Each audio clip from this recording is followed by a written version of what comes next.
Alors, bonjour tout le monde. C'est la conversation pédagogique C0. Moi, c'est Nathalie Turgeon. Je suis conseillère pédagogique avec l'équipe tactique du CFORP. Et je vous présente mes deux coéquipières à la table. J'ai Adèle Maillé-Blais qui peut saluer. Bonjour. Elle est une enseignante à l'école élémentaire catholique Montfort, où a eu lieu le projet STEM. J'ai aussi ma collègue qui va travailler avec moi aujourd'hui, Mme Lise Galuga, qui est conseillère pédagogique avec l'équipe tactique également. Salut. Alors, aujourd'hui, on va vous présenter le projet STEM. Puis, on va présenter comment on a réussi à engager une équipe d'enseignantes et tous les effets et les impacts qu'a pu avoir un projet tel que le projet STEM. Alors, juste pour vous donner une brève description de STEM, c'est un symposium de technologie éducative à l'école élémentaire Montfort. Alors, ce qu'on a voulu faire, c'est comme reprendre le sommet Google, puis le faire vivre aux élèves. C'est un peu ce qui était le prétexte. Je ne vais pas trop vous en dire parce que beaucoup de nos questions vont expliquer le sommet et répondre. Alors, et j'ai aussi, qui se joint à Adèle, on a aussi le directeur, M. François Dumont. Alors, bonjour François. Bonjour, ça va bien, Nathalie? Oui, ça va super bien. Alors, on est en enregistrement en ce moment. Puis, j'espère que tu vas pouvoir te joindre à nous pour quelques questions en cours de route. Alors, allons-y tout de suite avec la première question, qui est vraiment, comment avez-vous réussi à engager votre personnel enseignant dans un tel projet avec une telle ampleur? Adèle, je te cède la parole. Merci, Nathalie. Donc, premièrement, la direction a vraiment été un grand maillon pour nous. Notre direction adjointe, au moment de la planification du projet, était super 21e siècle et voulait essayer de faire mousser le 21e siècle à l'école. Donc, après avoir discuté avec les enseignants du cycle moyen, on a décidé d'embarquer ensemble et d'élaborer un projet qui allait venir aussi chercher nos intérêts à nous en même temps. Donc, chaque enseignante est partie de ses propres intérêts pour ensuite s'auto-former puis se motiver à apprendre une application. Puis on était capable de se libérer en plusieurs temps ensemble pour travailler comme une équipe, même si on travaillait différentes applications, on était quand même capable de s'appuyer. Excellent, merci. Avec notre deuxième question, qu'est-ce qui a contribué à l'engagement des élèves lors de ce projet? Puis on va aborder cette question en 3 temps. Donc, dans le premier temps, dans le avant, Adèle, qu'est-ce qui aurait contribué à l'engagement des élèves lors de ce projet? Dans le avant, c'est des enseignantes engagées qui ont pratiqué leur atelier, puis comme je disais tantôt, ils ont eu la chance de s'auto-former puis de travailler en équipe. Donc, on était 7 enseignantes du cycle moyen. Puis, grâce à une pratique générale, puis avec de la rétroaction puis des ajustements, on était capable de monter des présentations qu'on allait présenter sous forme d'ateliers à nos élèves. Donc, on a monté 8 ateliers différents qu'on allait pouvoir présenter. Donc, le avant a pris quand même un bon 2 mois de préparation pour pouvoir monter notre journée STEM. Excellent. Puis, les enseignantes ont pu se pratiquer de 2 différentes façons pour vraiment mousser l'intérêt des élèves. Alors, peux-tu juste nous expliquer un petit peu comment ça s'est passé pour chacune des enseignantes là, dans leur classe, dans le fond, pour aller encourager leurs élèves? Là? Bien, on a fait une genre de pratique générale dans notre classe avec nos élèves. On a présenté notre atelier à nos élèves. Donc, ça nous donnait la chance de, si on veut, faire un test drive dans notre classe. Puis ensuite, on a également présenté les ateliers. Donc, on donnait une description de chaque atelier parce que l'idée, c'était que les élèves pouvaient choisir l'atelier selon leurs choix personnels, leurs intérêts. Donc, pour pouvoir vraiment les engager à 100%, on voulait que l'élève puisse avoir une bonne idée de chaque atelier avec une description, puis vraiment leur dire, allez chercher ce qui vous intéresse. Excellent, merci beaucoup. Alors, évidemment, l'élève était déjà encouragé. Maintenant, pour le pendant STEM, est-ce que tu peux nous expliquer comment on a réussi à garder vraiment les élèves engagés tout au long d'une journée complète d'atelier? Oui, donc le tout a commencé, ils sont rentrés le matin, Puis, ils avaient tous des cartes. Donc, ils écrivaient leur nom, puis ça faisait vraiment un petit comme journée conférence. Donc, tout le monde était bien identifié. Ils allaient trouver leurs ateliers. Donc, suite à leur choix, il y en avait 4 qui étaient distribués. Donc, ils notaient les ateliers. Puis ensuite, on a eu un rassemblement au gymnase, un peu effet tapis rouge, puisqu'on voulait un effet grandiose, vu que c'était une première fois. On a eu une conférencière, Josée Beausoleil, du conseil, qui est venue parler à nos élèves. Le gymnase était rempli des élèves de la 4e à la 6e. Puis aussi, on retrouvait au sein du gymnase des représentants tactiques, du conseil de Marius Barbeau et de 2 autres écoles. Donc, ça avait pris quand même une grande ampleur. Les élèves, en partant du gymnase, étaient déjà motivés parce qu'ils savaient ce qui les attendait. Il y avait une idée des applications qui allaient patauger. Puis là, ils se dirigeaient seuls d'un atelier à l'autre toute la journée. Donc, une grosse journée techno. Rien de mieux que d'encourager nos élèves à rester bien accrochés. Puis en plus, il y avait chacun un Chromebook cette journée-là, donc encore mieux pour les garder ensemble. Excellent, merci. Puis pour avoir animé plusieurs blocs avec vous au cours de cette journée-là, je peux vous dire que j'ai pas eu de gros problèmes de discipline. Les élèves étaient vraiment là, ils voulaient apprendre, ils allaient chercher quelque chose. Puis, comme tu as dit, Josée Beausoleil a vraiment bien mis la table pour encourager les élèves que c'est ici et maintenant que ça se passe, ce qu'on fait à l'école. Alors, c'était vraiment bien, merci. Et maintenant, dans le après, c'est sûr qu'après qu'on a reçu là, en tant qu'élève là, toute cette information-là, puis qu'est-ce qu'on fait avec tout ça après? Comment ça change? Comment on l'applique? Où on s'en va? Alors, vous autres, comment vous avez abordé ça en tant qu'équipe du cycle moyen? Bon, on l'a divisé comme en 3. On a eu la suite dans nos classes où nos élèves sont partis avec leurs nouvelles connaissances puis ont pu les appliquer dans divers travaux. Ils sont devenus aussi un petit peu plus autonomes dans leur apprentissage. Donc, quelqu'un qui voulait aller découvrir Prezi était maintenant plus confortable avec la technologie pour aller s'auto-apprendre, s'auto-former également. Donc, dans nos salles de classe, on a vu vraiment plus de création, plus de pensée critique selon les travaux. Les élèves sont vraiment plus plongés, puis ce n'est plus juste du Google présentation, là. C'est vraiment au-delà d'eux. Ensuite, on est parti avec l'idée de communauté, puis on a été partagés. Donc, des élèves ont été partagés leurs connaissances avec les élèves de Marius Barbeau. Donc, les élèves de 4e année devenaient les experts qui allaient présenter aux élèves de 4e année et 5e avec 5e, 6e avec 6e. Ils ont présenté 2 carousels de 30 minutes. Donc, en sorte qu'ils avaient le temps de partager, puis de donner le même style, mais au lieu que l'enseignant présente, c'est vraiment l'élève à élève.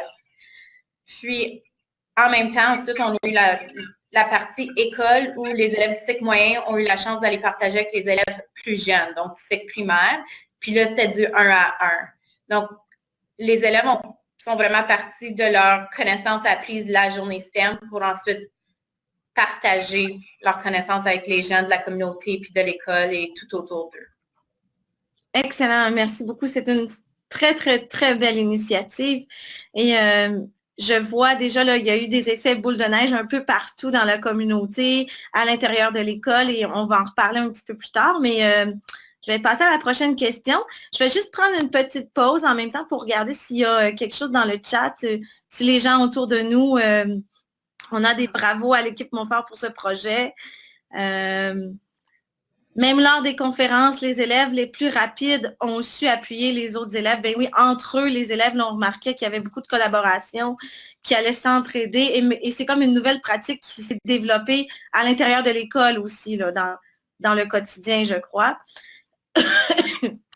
Comment avez-vous travaillé avec les élèves en difficulté pour la réalisation des capsules vidéo des élèves? Alors, je vais juste prendre un petit moment pour expliquer que dans le but de préparer puis de garder les élèves engagés, on avait ciblé que chaque élève ou en équipe de 2 préparerait une petite capsule vidéo d'un apprentissage ou de son expérience de STEM.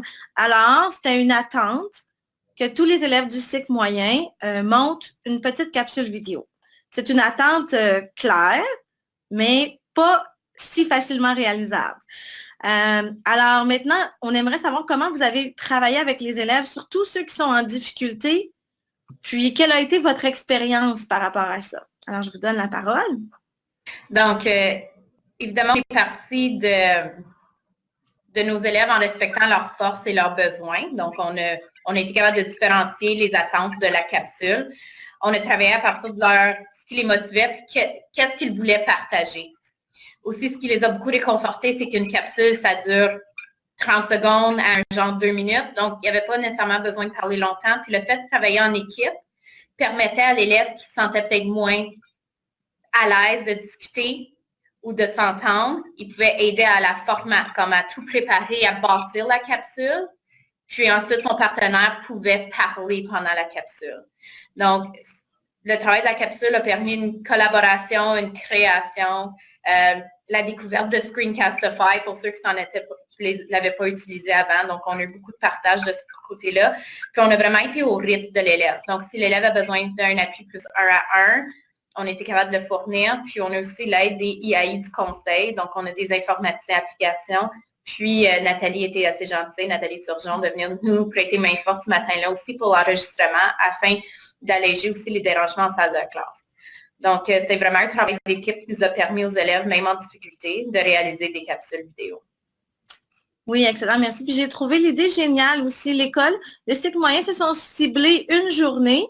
Ils se sont mis une date qui ont dit, cette journée-là, on va faire un blitz d'enregistrement. Ce qui veut dire que là, on est allé chercher toutes les ressources dont Adèle a parlé. Puis, ça a permis aussi aux enseignantes d'avoir une cible pour dire, OK, il faut que nos capsules, nos enseignantes et aux élèves, nos capsules soient plus ou moins prêtes à être enregistrées par telle date. Alors, ça, c'est une excellente stratégie. Puisqu'on parle de capsules, je pense que c'est le bon moment peut-être de vous partager un lien d'une capsule d'un élève. Alors, je l'avais mis à la toute fin.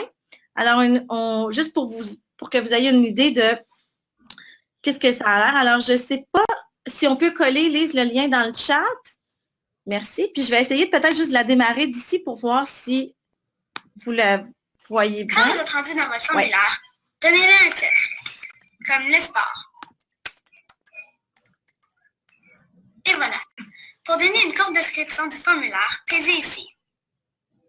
Pour ajouter une question, pesez sur question sans titre et ajoutez un titre à votre question. Sur l'option numéro 1, je vais écrire volley, foot, gym et autres. J'aimerais qu'elle reste soit multiple et qu'elle est obligatoire. Faites plus pour ajouter une question. Je vais demander leur nom. Je ne veux pas qu'elle soit choix multiple. J'aimerais plutôt qu'elle soit pré-postcard, comme ça ils peuvent écrire leur nom. Et j'aimerais qu'elle soit obligatoire. Parfait. Quand j'ai terminé, je peux visionner mon formulaire et faire ma propre réponse en cliquant sur l'œil. Ceci me donnera une page comme celle-ci. Pour modifier un peu, je peux peser. Alors, je vais l'arrêter parce que c'est juste pour vous donner une idée à quoi ressemblait une capsule élève. Et là, on a une photo de l'élève, mais il y en a des élèves qui sont restés anonymes. Ils ne voulaient pas qu'on voit leur visage. Mais vous pouvez voir que la qualité est vraiment très présente. Les élèves ont été chercher une énorme fierté lors de la création de ces capsules-là, puis aussi lors du partage de ces capsules. Alors, je vais passer à la prochaine question. Quel a été le plus gros impact pour les élèves selon toi, Adèle et François? Bien, selon moi, le plus gros impact, c'est d'avoir trouvé des élèves très motivés et engagés dans leur apprentissage. Puis la journée STEM a vraiment découlé tout le long de l'année. Les élèves veulent partager tout ce qu'ils découvrent. Puis, on oublie aussi, les élèves deviennent vraiment maintenant l'enseignant, si tu veux, l'expert de leur application. Donc, ils donnent même un coup de pouce à nous, étant l'enseignante de la classe. Ils nous donnent des trucs qu'on ne connaissait pas, puis on peut maintenant les partager. Donc, vraiment, le plus gros impact, c'est qu'on a plein de petits experts dans l'école qui sont prêts à donner des coups de pouce à tout le monde. Puis là, on voit vraiment l'impact de la collaboration au 21e siècle. Moi, j'aimerais ajouter, lors d'une rencontre, une fois avec toi, Nathalie, une de nos enseignantes ici à Montfort avait mentionné, c'est le fun parce que pour la première fois de ma vie, je me sens comme une conseillère pédagogique. Puis tu l'avais comme repris, puis tu lui avais dit, tu vas voir à la fin de STEM, c'est ton élève qui devient un conseiller pédagogique envers d'autres élèves. Puis là, il y a eu un effet de wow autour de la table. C'est vrai, c'est comme vers ça qu'on s'en va. On a bâti la capacité chez les enseignants Et ensuite, c'était des élèves pour mener à ce qu'on a présenté à Marius Barbeau récemment. Là. Et c'est ça qui était génial, c'était pas à pas vers un objectif commun. C'est pour ça que les gens ont embarqué. Je pense que la motivation était là, c'était tellement innovant comme projet. Excellent. Merci, François, pour cette intervention. Puis, moi, je vais reprendre, parce que moi, j'ai la chance de travailler beaucoup avec les enseignantes de Montfort. Puis, je vais reprendre la même question. Quel a été le plus gros impact pour les enseignantes? Puis, moi, j'ai beaucoup vu un changement de façon de faire, un changement de vision pour que de laisser l'élève apprendre, puis c'est correct. Il y a même une enseignante qui m'a dit, oui, je veux faire un tel projet, puis là, c'est les élèves qui vont s'occuper de la préécriture, puis ils utilisent le logiciel que tu as montré à l'autre enseignante. J'ai aucune idée c'était quoi. Elle était comme, puis là, j'ai dit, est-ce que c'est Mindomo? Elle dit oui. Fait qu'elle, l'enseignante, le connaissait aucunement. Elle savait qu'est-ce que c'était, à quoi ça servait, mais c'est les élèves qui lui ont demandé d'utiliser une technologie qui leur servait de préécriture. Puis elle était comme, moi, je suis correcte à ne pas savoir c'est quoi ou pas savoir comment ça marche, tant qu'eux, ils savent et ils sont capables de s'aider entre eux. Puis, alors, j'ai trouvé ça très, très intéressant, ce changement dans la façon de faire et la façon de penser. Donc, c'était une petite anecdote que je voulais vous partager. Et puis, on va continuer avec, c'est sûr que des projets comme ça, qui sont d'une ampleur et d'une envergure assez énorme, on rencontre des embûches. En cours de route, ça peut être difficile et c'est pas tout le temps évident, mais j'aimerais ça aussi, Adèle, que tu nous partages quelles ont été les embûches pour l'équipe de STEM, l'équipe du cycle moyen, lors de ce projet. Bien, les embûches, ça a été au début la vision du projet. Donc, dans la stade planification, quand c'est venu le temps de vraiment planifier puis mettre nos idées, on est 8, 9 autour de la table. Tout le monde a une idée différente de ce qui se passe. Puis là, il faut trouver un compromis, il faut trouver un juste milieu afin de s'entendre puis d'avoir la même vision, si tu veux. Donc, le début a été un petit peu difficile, en fait, de vision du projet. Mais une fois que la vision a été prise, puis tout le monde l'a assimilé. Ça a super bien été. Puis la deuxième difficulté, ça a été vraiment la gestion d'horaire. La journée système, 175 élèves à placer dans 8 ateliers, puis la rotation, juste la planification de l'horaire a pris beaucoup plus de temps que prévu. Puis, mais on apprend de nos erreurs, puis la prochaine fois, on est prête à vraiment être plus efficace. Excellent. Merci beaucoup. Ça termine en gros les questions qu'on avait. Je vais libérer le siège ici pour voir s'il y a des gens qui ont d'autres questions qui voudraient se joindre à nous. Je vais aussi le débarrer. Et voilà. Alors, s'il y a des gens qui sont à l'écoute dans le chat autour de la table qui voudraient poser des questions, on vous invite, c'est maintenant le temps de le faire. Il nous reste environ 5 minutes. Entre-temps, je crois qu'on n'a pas beaucoup discuté de l'effet boule de neige. Je sais que moi, j'en vois beaucoup en tant que conseillère pédagogique de ce qui peut se passer tout un projet comme ça. Adèle, est-ce que tu veux nous parler un petit peu des effets boule de neige? Bien, l'effet boule de neige a lieu un petit peu partout. On a l'effet boule de neige au sein de l'école, entre le cycle moyen qui décale, donc le cycle primaire qui veut embarquer, le cycle préparatoire qui veut y goûter. Donc, au milieu de l'école, entre collègues, il y a un effet « Ah, toi, tu utilises ça, tu viendrais-tu nous le montrer? » ainsi de suite. Donc, on a cet effet-là. Mais on a aussi des effets entre écoles, où justement, Marius Barbeau s'est embarqué. Et moi, de mon côté lead, lors de mes rencontres lead au conseil, les écoles viennent me voir pour justement savoir comment est-ce que ça a fonctionné, qu'est-ce qu'on a fait. Donc, notre journée STEM qui a commencé avec une idée un peu floue, disons, au début, avec nos petites difficultés de vision, a fini dans un projet à tellement grande envergure que les nouvelles se sont propagées, puis l'effet boule de neige fait que ça découle. Puis justement, la semaine passée, à ma rencontre lead, j'ai 2 écoles qui m'ont approché pour savoir comment est-ce qu'eux pourraient faire une activité similaire dans leur école. Donc, on voit que l'effet boule de neige est vraiment grand autour de nous.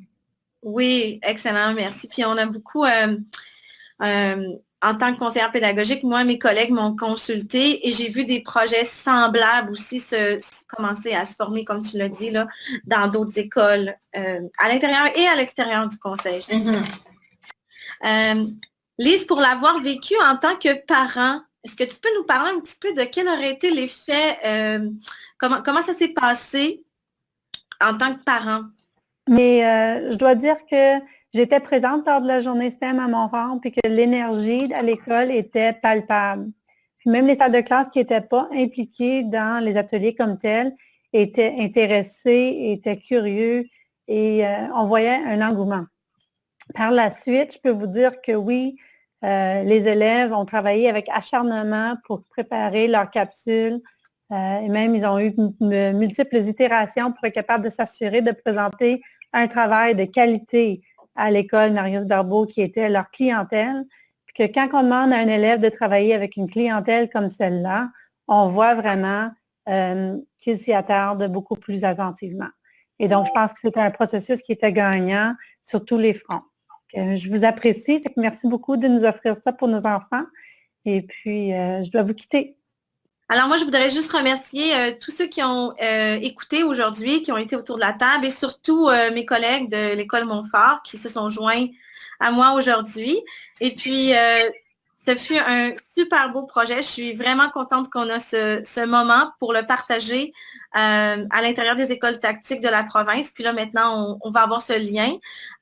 Donc, il y a d'autres personnes qui vont pouvoir aller écouter notre beau projet STEM. Alors, je vous remercie. Est-ce que vous avez un petit mot de la fin avant de nous quitter? Moi, je tiens à remercier mes équipes d'enseignantes, au moyen ici à Montfort, pour s'être embarqués là-dedans, s'être engagés de professionnalisme. Ils se sont donné du temps, ils ont voulu faire un travail exceptionnel. On a livré la marchandise. La journée STEM du 4 décembre il y avait beaucoup d'anxiété aussi, c'était gros. Il y avait une équipe de tournage, il y avait des surintendants, il y avait M. Serrois. Mais on a bien répondu à l'appel. La vidéo est prête, on l'a vu récemment, moi et Adèle. Et puis, on va pouvoir le partager bientôt. Là. Et puis, c'est pas mal bien fait. On est pas mal fiers du projet STEM. Excellent. Merci beaucoup. Merci François. Merci Adèle. Bonne journée.